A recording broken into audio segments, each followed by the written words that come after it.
continuo ad esplorare l'Oltrepo pavese.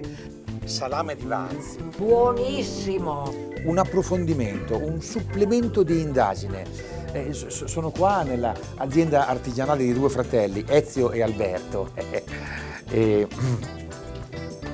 procedo. Ecco, si parla tanto di salame di Varzi, mi interessa, voglio capire di più. Qui siamo da due fratelli artigiani che fanno queste cose qua. Che cosa hai tirato fuori? Allora, questa è la lonza, Sì. è la parte che è sulla schiena del maiale. E nel salame, oltre alla lonza, cosa ci Oltre mettete? alla lonza vanno bene anche le coppe, perché Sì. il disciplinare di produzione del DOP prevede che vengano impiegati tutti i tagli del maiale. Non è che a Varzi ci sia un grande allevamento di maiali, cioè una volta tutti l'avevano in casa, i contadini, Esattamente, eccetera. sì. Allora, per fare una DOP, denominazione di origine protetta, voi che maiali potete usare? Noi possiamo usare dei maiali che seguono la filiera del prosciutto di Parma, perché che fa la certificazione della DOP è l'Istituto Parma Qualità. Ma i maiali da dove possono Allora, venire? i maiali per fare il salame di Varzi possono essere recepiti nelle 3 province confinanti alla nostra e di conseguenza nelle 3 regioni. Quindi regioni, noi siamo in Lombardia, sì. possiamo prelevarli in Lombardia, Piemonte e Emilia-Romagna. Perfetto, quindi lì di maiali se ne trovano tanti. Va bene, e una cosa importante, voi prendete il maiale ma non fate il prosciutto, tutta la roba buona del prosciutto viene messa nel salame. Esatto. Queste sono le cosce, questo è il filetto, anche lui è molto pregiato ma va messo nel salame. Ecco Addirittura perché. una volta, i norcini di una volta, se ti vedevano a prendere un filetto per mangiarlo, mancava poco che ti tirassero il collo. Capito perché il salame di Varzi è un salame speciale, ma c'è di tutto dentro, c'è veramente una tradizione, una capacità, una cura, un lavoro. Un lavoro. Comunque l'Oltrepo, dai, Ci sono tante eccellenze, dai vini al salame, il tutto si fonde insieme perché nel salame ci va il vino. Sì. Dopo si mangia il salame e dopo col si vino. mangia col vino, quindi è tutto collegato. Vino, salame, castelli, paesaggi. L'Oltrepo è una bella sorpresa.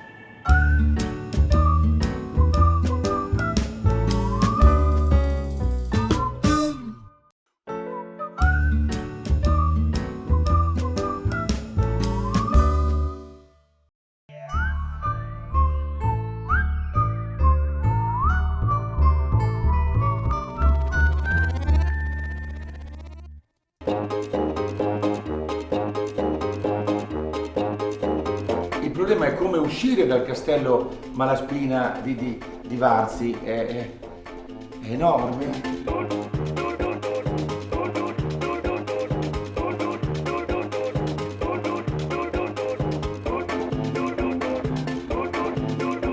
Ce l'ho fatta e adesso da Varzi a Zavattarello.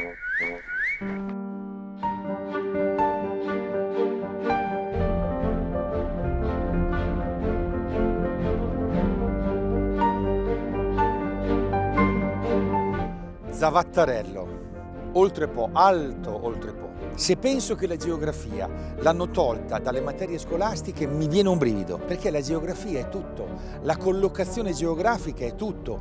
Qui siamo in un luogo strategico tra una valle e l'altra, tra la pianura e il mare, in mezzo alle 4 province, Pavia, Alessandria, Piacenza, Genova, e la posizione, diciamo così, climatica crea i prodotti, li ho appena visti, i funghi, il miele e non solo, e la posizione strategica crea la storia e i monumenti. Il castello di Zavattarello, una cosa incredibile. Il nucleo più antico è il monastero di Bobbio, ma poi questo castello è stato conteso e preso da tutti, pavesi e piacentini, piacentini guelfi, piacentini ghibellini. Il castello poi è stato della famiglia dei Landi, dei Visconti e poi a un certo punto dei Dal Verme. I Dal Verme erano dei combattenti, avevano addirittura una scuola militare. Jacopo Dal Verme, capitano di Ventura, citato anche dall'Ariosto nell'Orlando Furioso. Siamo alla fine del 1300. Praticamente è stato dei Dal Verme fino all'altro ieri, fino al 1975, quando è stato ceduto al comune. In pratica il moderno castellano è lui, Simone Tiglio, Buongiorno, che è il ciao. sindaco di Zavattarello.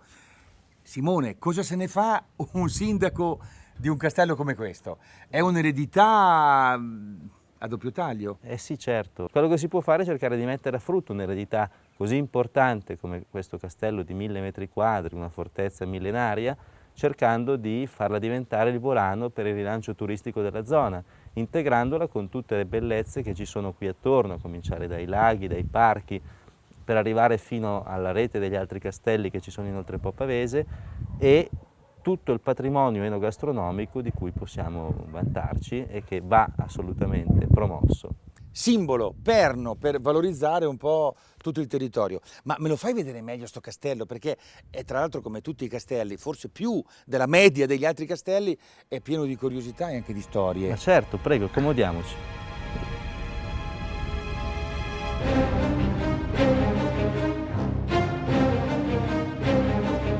Sono le segrete, la cantina, Le segrete e la e la cantina. cucina. Tipiche cose del castello. Senti, ho visto delle tracce di un incendio, di danni subiti dal castello. Sono arrivate fino a qui le fiamme di un incendio appiccato nella notte del 23 novembre del 1944 dai nazifascisti durante il rastrellamento. L'Oltrepò Pavese è stato luogo di repubbliche partigiane. Questa era la cucina. Bello, questo è fastoso. Sì, è il salone delle udienze o Posso delle pestare? feste. Certo, certo, prego. Oh, da qui si vede il contesto territoriale, la geografia. Zavattarello, eccolo laggiù, e questo è Alto Oltrepò. Sì, è un parco locale di interesse sovracomunale di 39 ettari che ospita una rete di sentieri, aree di sosta e un bosco incantato al suo interno per i Bosco bambini. incantato. Sì. A proposito di incantesimi ed effetti speciali, sembra che dentro il castello si aggiri il fantasma di Pietro dal Verme, avvelenato in seconde nozze da Chiara Sforza. Ma è un fantasma che, secondo alcune testimonianze, si manifesta nel più classico dei modi. Sedie spostate, rumori strani nel camminamento di ronda dell'ultimo piano. Una porta che non si chiude mai, mi hanno detto. E poi apparizioni improvvise di fasci di luce da dove escono figure di menestrelli piuttosto che di giullari, insomma. Vabbè, fasci di luce, suggestioni, no? E secondo me hanno a che fare invece con un aspetto reale del castello, suggestioni di carattere artistico. Sì, c'è anche arte qui. certo. Ho visto una cosa giù che mi sembra molto interessante. Già.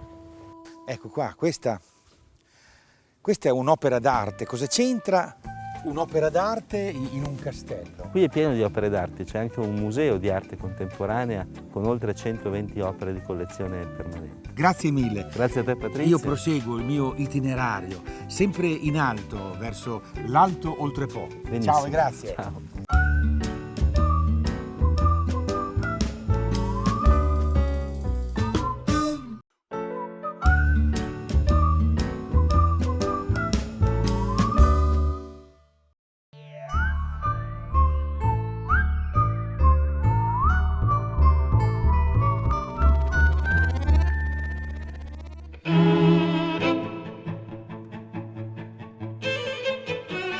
E sono arrivato a Canevino. Canevino è un paesino, l'hanno definito un comune mignon, ha 110 abitanti, eppure è molto importante. Prima di tutto a livello geografico, qua dietro proprio a questa montagna c'è la sorgente del Versa e dello Scurapasso, che sono dei torrenti importanti per questa parte dell'Alto Oltrepò. E poi anche qua è molto interessante sempre l'etimologia dei nomi. Da cosa deriva Canevino? Qualcuno dice da Canabinus, cioè luogo in cui si coltiva la canapa. Altri da Can, che in ligure vuol dire giallo, e Ven, che vuol dire appunto valle. La valle gialla, e si riferisce alle ginestre che quando fioriscono danno un colore a questo paesaggio. Fatto sta che qui c'è un segno, c'è la statua del personaggio che ci fa da guida in questo itinerario storico, paesaggistico e agricolo. Sindaco Luigi Chiesa, com'è che avete fatto un monumento a San Colombano? Abbiamo fatto il monumento a San Colombano perché nel 929 passando da queste parti in Valversa con la traslazione, fece il miracolo del muto e il parroco portò del vino da bere ai portatori, e con questa volontà abbiamo voluto dare riscontro alla nostra viticoltura, alla nostra zona, la Valversa, di questa nostra economia molto importante. Ecco, in questo racconto del sindaco c'è tutto veramente. Allora c'è la santità di Colombano che qui ha fatto un miracolo, ma è legato al fatto che poi hanno offerto del vino, perché Colombano aveva quest'ordine, no? In cui aveva, correggimi se sbaglio, aveva dei monaci che pregavano e altri che lavoravano la terra e insegnavano a quel tempo ai Longobardi a coltivare la terra. Ecco, lui veniva dall'Irlanda, ma passando per la Francia, Luxeuil, sicuramente aveva portato in questa zona la vite. E da lì è rimasta la vocazione della vostra terra qui, soprattutto alla viticoltura. Che vini ci sono qua? I vini sono i vini DOC generali, c'è il Pinot Nero, il Bonarda, il Buttafuoco, il Moscato, il Riesling e tutti i vini DOC della zona. Sembra un rosario, in realtà è l'elenco di tutti i vini tipici qui dell'Oltrepo. Vorrei capirne, saperne e magari assaggiarne di più. Grazie sindaco, proseguo. Grazie.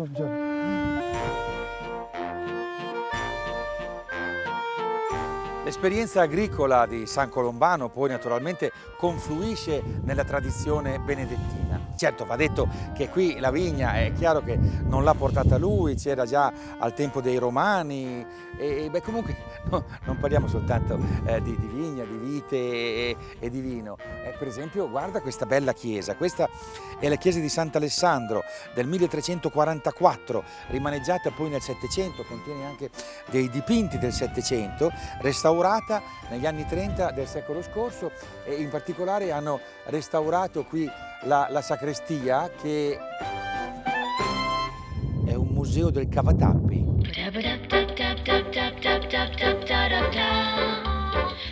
A testimonianza della grande passione per il vino e per tutto quello che ci sta attorno, qua c'è una collezione completa di circa 200 cavatappi di tutte le fogge, cavatappi semplici, cavatappi a farfalla, ad arco, a pistola, a pistolino, a spazzolino, a molla, a lampada di Aladino, a torchio, a ceppo, a maialino, a frate, a trancio di vite, a pantografo e anche a zio Sam. È difficile qua nell'Oltrepo non parlare di vino. Allora ci spostiamo da qui, da Montecalvo Versiggia, andiamo verso Rovescala, che sta verso il Piacentino, e andiamo a vedere una vigna di Bonarda.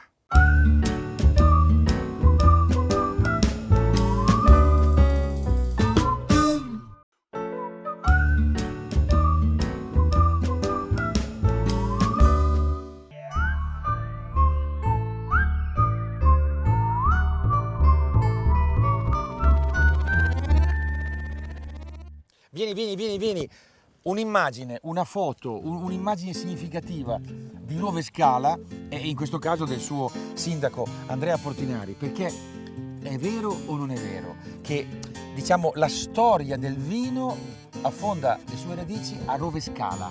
Perché è vero, parliamo di reperti romani che sono stati trovati durante degli scavi, dei lavori nel territorio di Rovescala. Invece nei tempi più recenti, ma per modo di dire facciamo riferimento al 1192, si tratta di una pergamena dove c'è un vero e proprio contratto fatto da un certo conte Anselmo, che per estinguere un suo debito è riuscito, vendendo e fornendo per un certo periodo un certo quantitativo di vino. Voleva dire che aveva già un suo valore. Sì, cioè, certo, aveva già un suo valore. Perché al tempo dei Romani, diciamo, era un vino, diciamo, di qualità relativa, no? Sì. E invece dopo era vino pregiato. Sì. E questa bottiglia?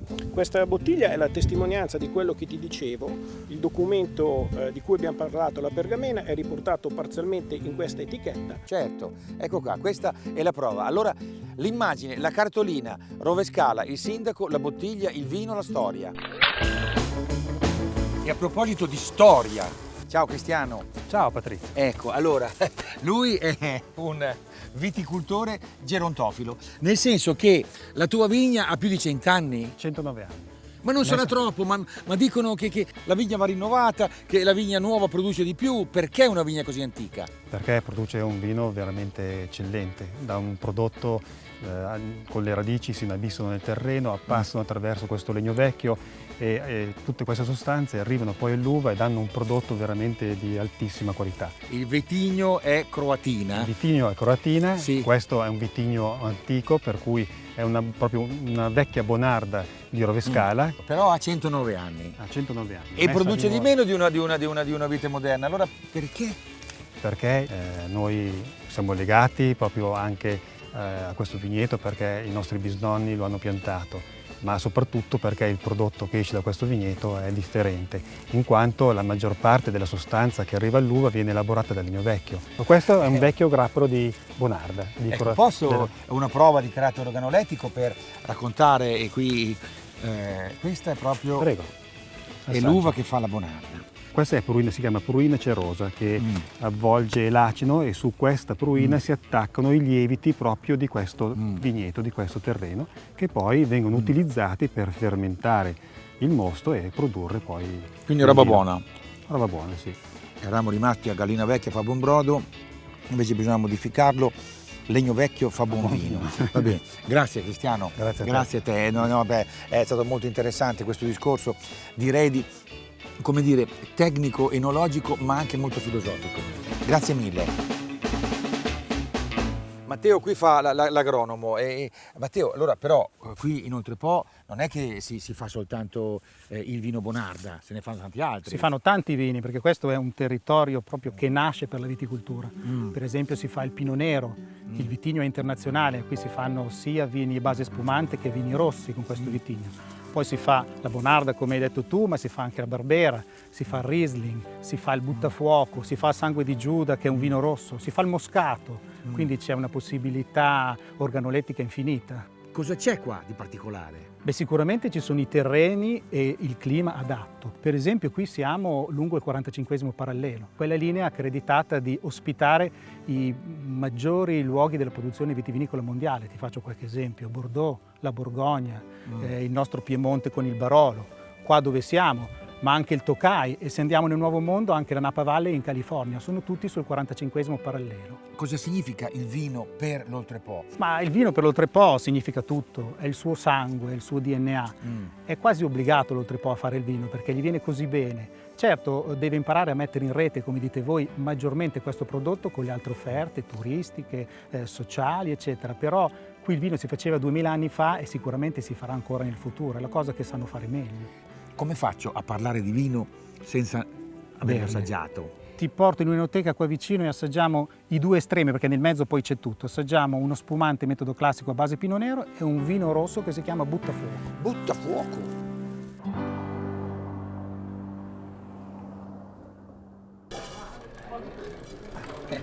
Buonasera. Buonasera. Eccoci. Ciao Armando. Buonasera. Allora, Cosa facciamo? Assaggiamo adesso. io avevo assaggiato, ho parlato. Ne abbiamo parlato, adesso devo- assaggiamo. Armando, uno spumante Oltrepo Pavese metodo classico e un bel buttafuoco storico. Allora cominciamo subito con una bella bollicina dell'Oltrepo. Bene. 4500 ettari di Pinot Nero. L'ha preso sotto anch'io, bene, sì. perché sennò si scalda. E posso bere o devo fare prima delle altre bere. cerimonie? No, noi non le facciamo. Ah, va bene, d'accordo. Sentiamo. Cosa mi dici? Zolfo, no. No. No, nel senso però è penetrante, è pungente. è pungente, acuto. Senti di nuovo questa freschezza, questa acidità. Sì. È così che deve essere. Dopo arrivano gli altri profumi. Come dire, è molto rinfrescante ed è molto corroborante, sembra quasi una che ti gasi dentro, in senso anche psicologico. Esatto. Vabbè, prima di ubriacarmi, fammi sentire l'altro. E qui ci sono quelle due uve che abbiamo visto in vigna, la croatina e il barbera. A volte ce n'è una terza, l'uva rara. Qui posso toccarlo sotto, vero? Qua possiamo, perché possiamo, anzi dobbiamo scaldarlo un po' per far uscire meglio i profumi e gli aromi di questo vino. Qua senti, è più complesso al naso e non esce subito come lo spumante, no? Bisogna dargli un po' di tempo. Abbiamo la croatina, la barbera, l'uva rara e l'ughetta di cannetto. Cioè, questo qui ciocca. Ma Non so butta se il dice fuoco in bocca. tecnicamente. Però è come se mi avesse foderato di vellutino praticamente la bocca. Esatto, e scalda man mano che va giù, Sì. senti che si chiama buttafuoco. Butta il fuoco in bocca. E questo qua è il buttafuoco? È il buttafuoco storico. Nella bottiglia col vegliero. Cosa fanno quei signori là? Sono gli amici dell'Ordine della Pancetta con Cotenna e la confraternita del Batalava, che ogni tanto vengono a trovarci a bere buttafuoco, salame di stradella e il miccone di stradella. Allora, no, aspetta un attimo. Batalava e miccone, cosa sono? Il batalava è un agnolotto tipico delle nostre parti, che viene fatto a mano, abbastanza grosso, talmente grosso che batte sul labbro quando lo mangi. Ah, il grosso non sta in bocca e gli va di fuori. Esatto, Ho quindi ti capito. batte il labbro. E il miccone? Il miccone è il pane tipico di Ah, Stradella. certo, il miccone. Invece della michetta, come dicono a Milano, il Esatto, miccone. andiamo. Bene, adesso dovrei andare a Stradella. Spero che nonostante il tasso etilico che mi è cresciuto, ce la posso fare. Grazie mille. Ciao, Arrivederci, ciao.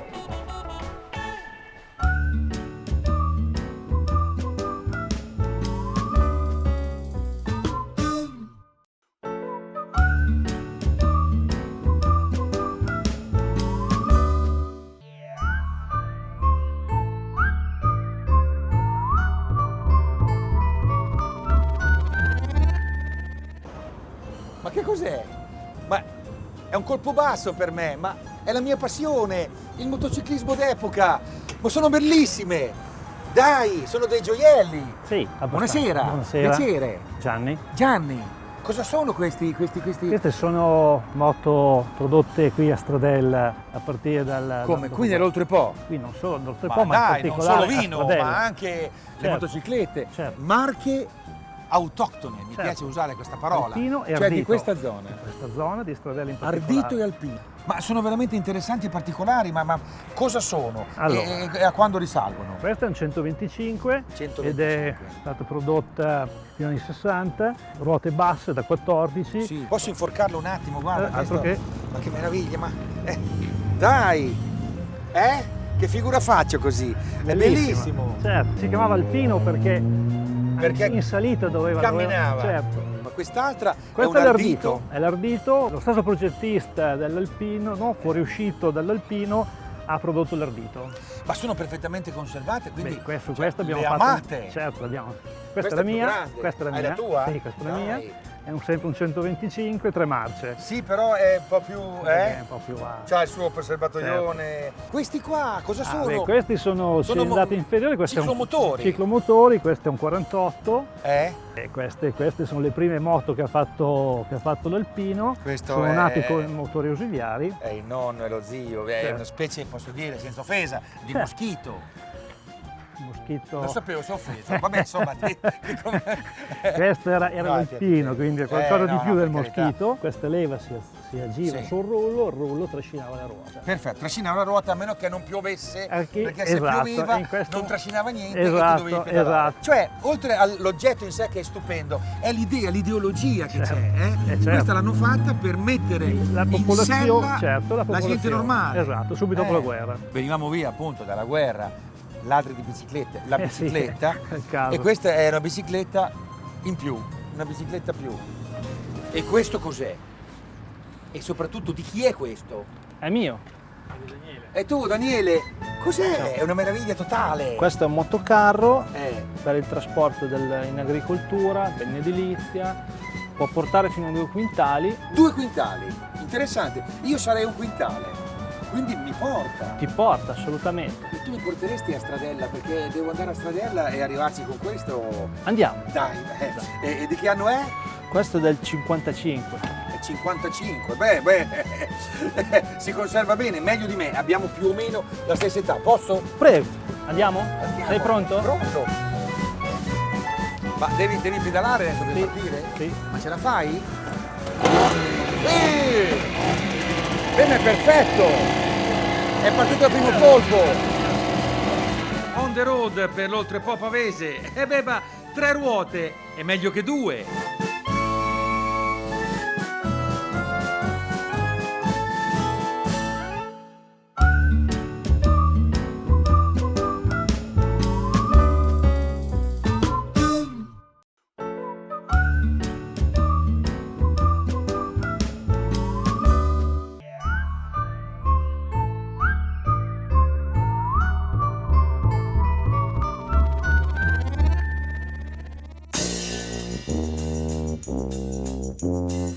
Siamo sempre nell'Oltrepo, spostati un po' verso Piacenza e siamo a Stradella, la città di Stradella, 11.500 abitanti.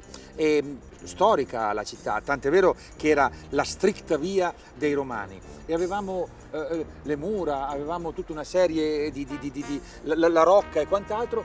È rimasta solo la torre perché a un certo punto è stata riconvertita a campanile. Ma qui abbiamo un monumento importante a un personaggio importante. No, questa è la patria, il personaggio è più su, eccolo là. Agostino De Pretis, sindaco di Stradella. Ma cosa dico sindaco di Stradella? Presidente della provincia di Pavia. Ma cosa dico presidente della provincia di Pavia? Primo ministro del Regno d'Italia per 9 volte. È stato primo ministro dal 1876 al 1887 e poi è morto qua a Stradella e lo si ricorda per tante cose. Beh, era, diciamo così, un esponente della sinistra storica. Si può dire che aveva fatto a modo suo una specie di precompromesso storico con la destra di Minghetti. Allora però non era un inciuccio, si chiamava trasformismo. E poi ha fatto alcune cose molto importanti, per esempio una legge per l'istruzione obbligatoria e laica, gratuita, fino a 9 anni. E poi ha eliminato la famigerata tassa sul macinato. E poi ha anche iniziato le avventure italiane in Africa, ma insomma questo è stato un altro discorso. Ma qui a Stradella vorrei seguire un sentimento sonoro.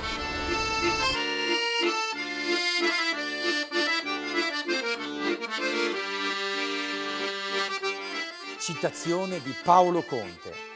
Stradella è quella città dove tutte le armoniche di questa pianura sono nate e qualcuno le suona così.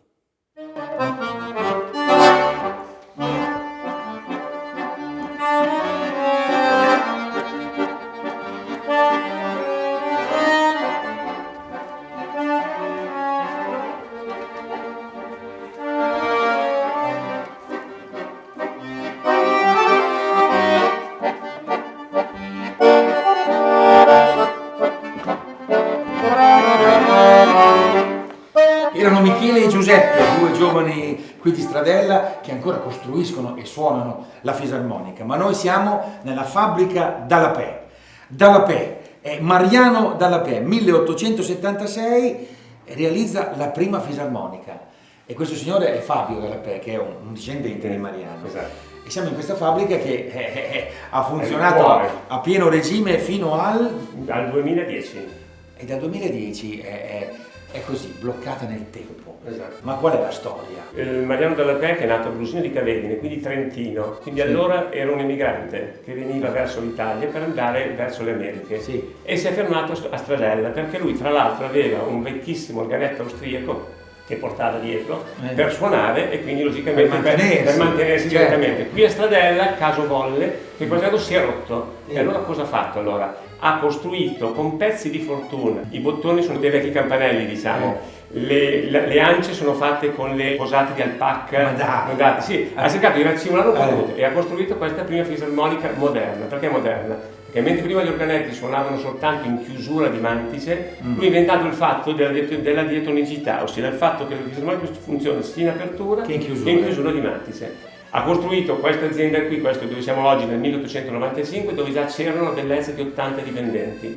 Molti, i più bravi capi reparto della fabbrica uscivano e formavano altre fisarmoniche. Si è arrivati infatti nel 1928 in cui a Stradella, che aveva 10.500 abitanti circa, 1.200 lavoravano nella fisarmonica. Ecco, qui ci sono tutte, diciamo così, le città in cui voi esportavate. In tutto il mondo, ecco. Già ma Parigi? E a Parigi Mariano Dallapè ha portato le sue fisarmoniche nell'esposizione del 1900, prendendo diciamo il premio per le più belle fisarmoniche al mondo di quel periodo. Perfetto. La nostra produzione fino all'ultimo è sempre stata quella di super qualità e una curiosità diciamo sempre molto importante, Mariano Dallapè come anche mio padre chiamavano i propri operai artisti, perché chiunque faccia la fisarmonica è un artista, perché si deve mettere del proprio, l'artista si mette del cuore, si deve mettere. E a Stradella qualche artista è rimasto, per esempio è rimasto Claudio Beltrami, con permesso Fabio, è là che mi aspetta.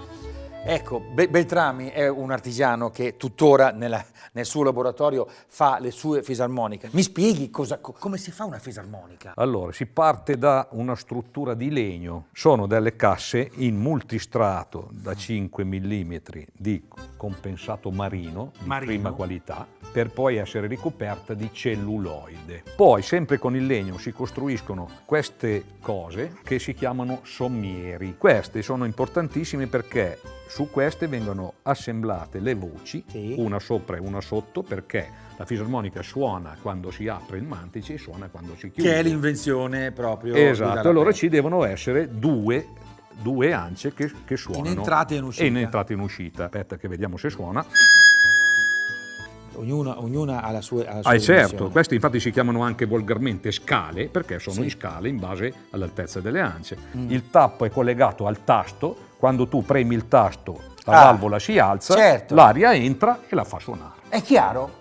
È chiaro, è incredibilmente chiaro. Allora, io ho avuto il privilegio qua di parlare con Claudio e anche di visitare la fabbrica dall'Apè così com'è adesso, che è un luogo affascinante, cioè non puoi dire che sia solo archeologia industriale, qui aleggia tutto un sapere. Le anime degli operai e degli artisti che hanno lavorato qua.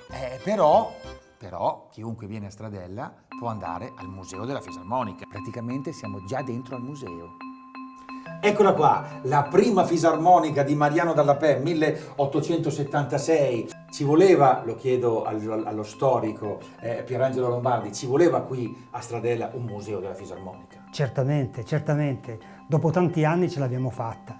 Adesso è già qualche anno che questo museo è la nostra memoria, la memoria della nostra storia, la memoria di un passato che vuole essere anche un insegnamento, una testimonianza per il presente e per il futuro. E da qui, da questa fisarmonica, comincia proprio la nostra storia che il nostro museo ha ricostruito punto attraverso le memorie, le testimonianze e le fisarmoniche. Andiamo a vederlo allora il museo, Senz'altro. perché c'è una prima sala che ricostruisce tecnicamente come si fa una fisarmonica, ma ce l'hanno spiegato chiaramente, ce l'ha spiegato Claudio alla fabbrica Dall'Apè. Qua invece sono conservati quegli oggetti preziosi. Preziosissimi. Quella lì per esempio cos'è?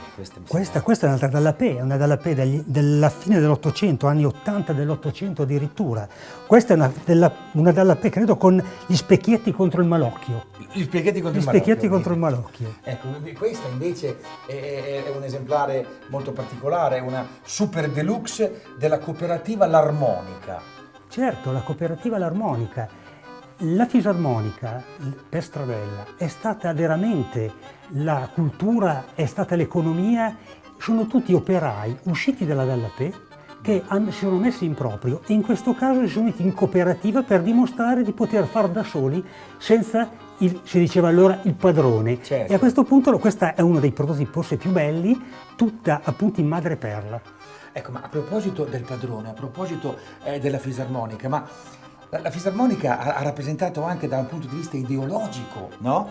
Sì. Una pietra dello scandalo, perché leggo qua Stradella e le sue fisarmoniche di Carlo Aguzzi e qui ci ha documentato un fenomeno particolare, cioè hanno fatto delle fisarmoniche per il Papa, però gli altri, dov'è qua? Eccolo qua, hanno voluto fare anche una fisarmonica per Stalin, nel senso che, come dire, attraverso la fisarmonica si sono anche in qualche modo espressi gli schieramenti ideologici. Certo, il diavolo è l'acqua santa, ha detto qualcuno, ha scritto qualcuno. Quindi la fisarmonica veramente ha suonato la musica della storia di Stradella e la suonerà ancora. Sicuramente, noi ce la stiamo mettendo tutta per fare in modo che attraverso il museo, attraverso questa memoria, attraverso il recupero di questa tradizione e che possa essere davvero la fisarmonica, come nel tempo ha fatto conoscere in Europa, in Italia e nel mondo il nome di Stradella, a questo punto è la nostra immagine, il nostro logo diremmo oggi e ce lo teniamo ben caro. Come parla bene, è uno storico, le sue parole sono praticamente musica. Stradella, stazione di Stradella. Adesso con 10 euro vado io e la bicicletta a Milano, oppure con 15 euro io e la bicicletta a Genova. È finita questa gita in Oltrepo, piena di sorprese. Ciao, il treno parte.